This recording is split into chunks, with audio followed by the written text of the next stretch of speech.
Global star Ram Charan హీరోగా దర్శకుడు శంకర్ రూపొందించిన పాన్ ఇండియా సినిమా గేమ్ చేంజర్ సెన్సార్ ఫార్మాలిటీస్ని కంప్లీట్ చేసుకుంది. ఈ సినిమాకు యూఏ సర్టిఫికేట్ వచ్చింది. మరి సెన్సార్ సభ్యులు సినిమాకు మంచి రివ్యూ ఇచ్చారు. ఇక ఈ సినిమా ట్రైలర్ రిలీజ్ డేటుని ప్రకటించారు మేకర్స్. జనవరి 2న సాయంత్రం 5 గంటలకు రిలీజ్ చేస్తున్నట్టు తెలిపారు. ఈ సందర్భంగా పోస్టర్ని వదిలారు. ఈ పోస్టర్లో అప్పన్న పాత్రలో ఉన్న రామ్ చరణ్ పంచెకట్టుతో ఉన్న స్టిల్ చాలా బాగుంది. ఇక ట్రైలర్ కట్ చాలా బాగా వచ్చిందని సమాచారం. శంకర్ యాక్షన్ ఎపిసోడ్స్తో పాటు భారీ డైలాగ్స్, ఎమోషన్స్ కూడా ఆసక్తిగా ట్రైలర్లో చూపిస్తున్నారట. ఇక తమన్ సంగీతం ట్రైలర్ మరొక రేంజ్ని తీసుకెళ్లిపోతుందని భావిస్తున్నారు. మరి ఈ ట్రైలర్ ఎలాంటి రికార్డ్స్ను క్రియేట్ చేస్తుందో చూడాలి. గేమ్ చేంజర్ సినిమా చూసిన సెన్సార్ సభ్యులు ఇంటర్వెల్ వచ్చే సమయానికి షాక్ అయ్యారని తెలిసింది. ఫస్ట్ హాఫ్ బాగుందని చెప్తున్నారు. అయితే ఇంటర్వెల్కి ముందు 20 నిమిషాలు ఒక హైప్ ఇస్తుందని తెలిసింది.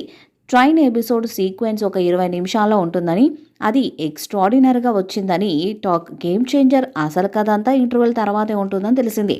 సినిమాకు హార్డ్ సెకండ్ హాఫ్ అని అంటున్నారు. శంకర్ తన స్ట్రెంగ్త్ అంతా ఇంటర్వెల్ తర్వాత ఒక రేంజ్లో చూపించారట. శంకర్ ట్రేడ్ మార్క్ పొలిటికల్ సినిమా అంటే ఎలా ఉంటుందో గేమ్ చేంజర్ విడుదల తర్వాత థియేటర్స్లో ప్రేక్షకులు అందరూ చూస్తారని సెన్సార్ నుంచి రిపోర్ట్ అందుతుంది. రామ్ చరణ్ ఖాతాలో మరో బ్లాక్ బస్టర్ హిట్ పడడం ఖాయమని సెన్సార్ కంప్లీట్ అయిన తర్వాత రిపోర్ట్స్ వస్తున్నాయి. ఆల్రెడీ మెగాస్టార్ చిరంజీవి సినిమా చూశారు. సంక్రాంతికి గట్టిగా కొడుతున్నామని అభిమానులతో చెప్పామని నిర్మాత దిల్ రాజుకు ఆయన చెప్పారు. దాంతో మెగా అభిమానులు ఫుల్ హ్యాపీగా ఉన్నారు. Game changer pre release event ఏపీలోని రాజమండ్రిలో చేయడానికి ఏర్పాట్లు జరుగుతున్నాయి. ఈ వేడుకకు ఆంధ్రప్రదేశ్ ఉప ముఖ్యమంత్రి, జనసేన పార్టీ అధినేత రామ్ చరణ్ బాబాయ్ పవర్ స్టార్ పవన్ కళ్యాణ్ గారు ముఖ్య అతిథిగా హాజరు కానున్నారు. ఆల్రెడీ ఆయనను దిల్ రాజు కలిసి ఆహ్వానించారు.